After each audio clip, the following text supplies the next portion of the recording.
Mid-March is upon us, which means it's time for your monthly real estate market update. Hi, this is Andrew with the Andrew Smith team at eXp Realty. And as we always do in the market updates, I'm going to start with the news, the main news that we're hearing and the news that directly impacts the real estate market. Now, obviously, the single biggest news item of the past few weeks is the coronavirus. And does that have an impact on real estate? Well, yes. I mean, it's obviously impacting everyone. But today, I'm going to talk about that last and give you some ideas on what I see and what the impacts to the real estate market might be. But first, I just want to start with the actual numbers and talk specifically about what has been going on in the real estate market for the past month. And, as you're aware, if you've seen any of the updates, the market overall has started really strong compared to where we were a year ago. And that's obviously been fueled by a strong economy and falling interest rates. I mean, interest rates now are a full percentage point, if not more, than where they were at times last year. And that has really added fuel to the fire, so to speak, with regards to the market.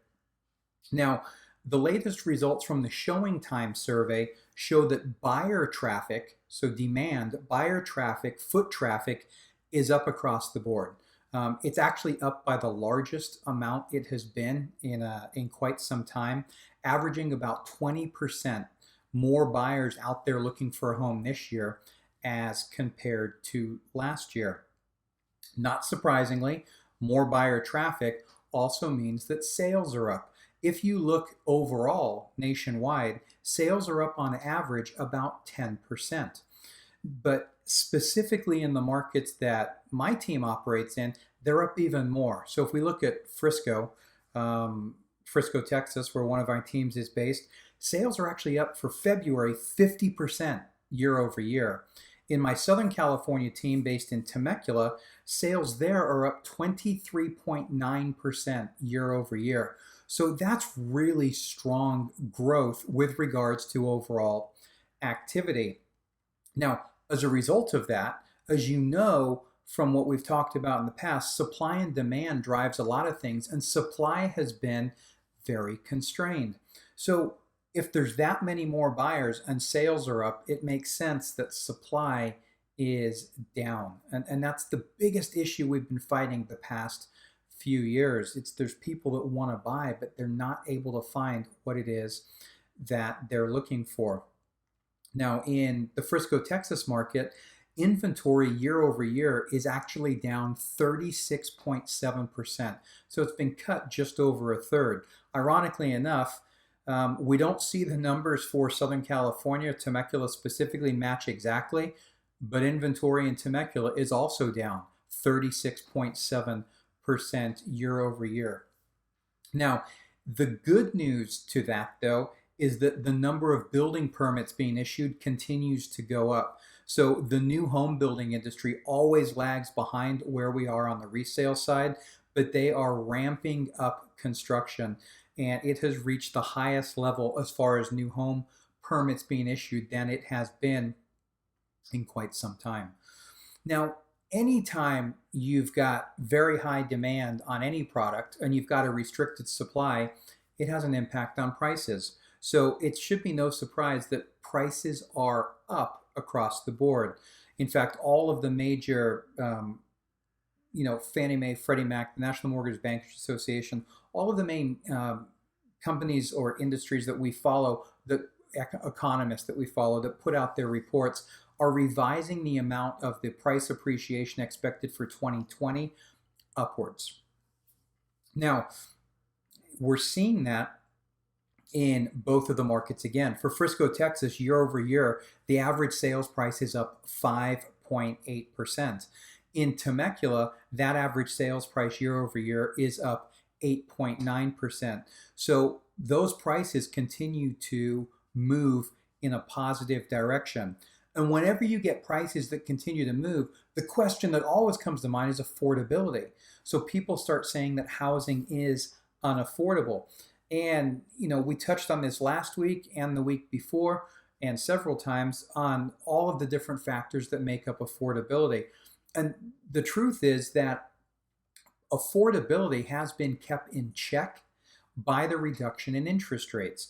And the biggest market that is being impacted by affordability, believe it or not, is the rental market. The amount of money per month needed for rentals continues to go up. So the amount of money for the average wage, the amount that you have to put to your rent continues to go up.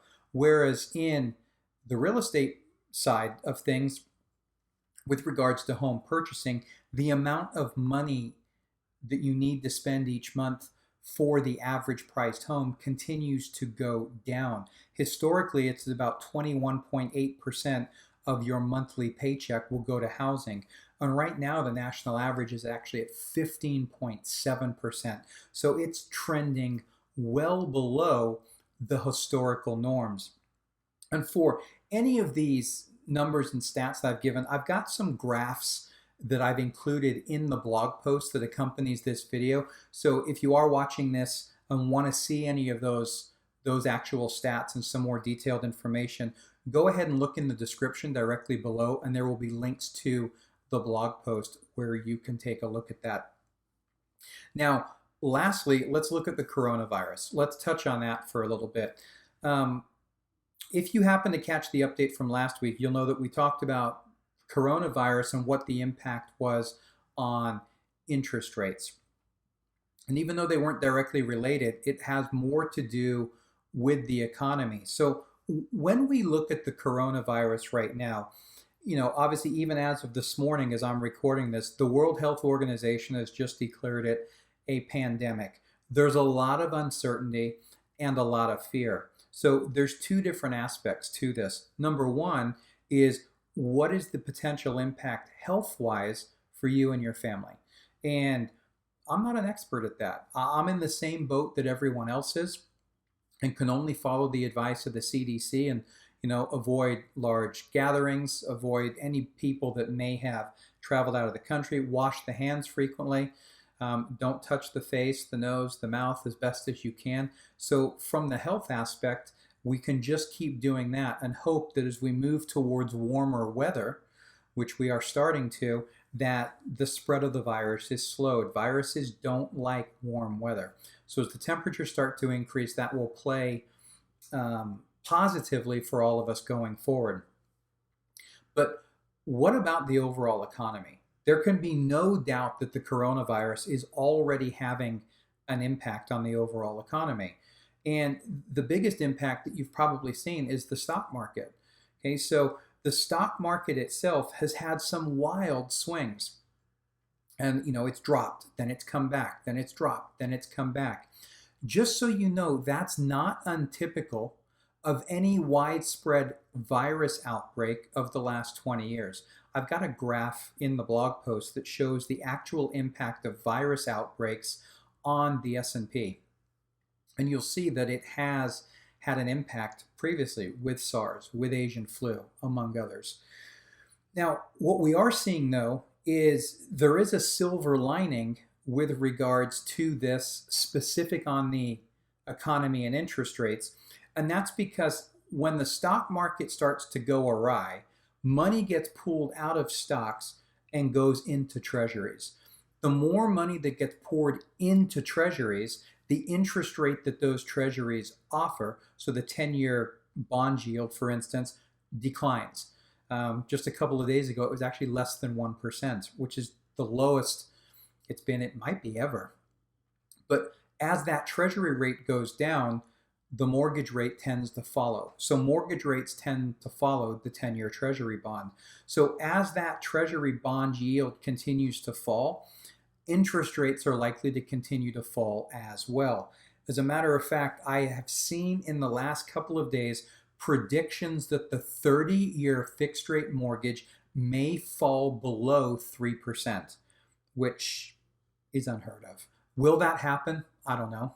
But I have heard speculation that that is possible. So if you're in the market to buy or sell, you've got to make the decision that's best for you. It is obvious that coronavirus is going to have an impact to the overall worldwide economy, but it depends what that's going to be in different areas and in different industries as it affects that. I have heard from some colleagues of buyers canceling their purchase contracts and losing deposits just in the last couple of days over economic uncertainty.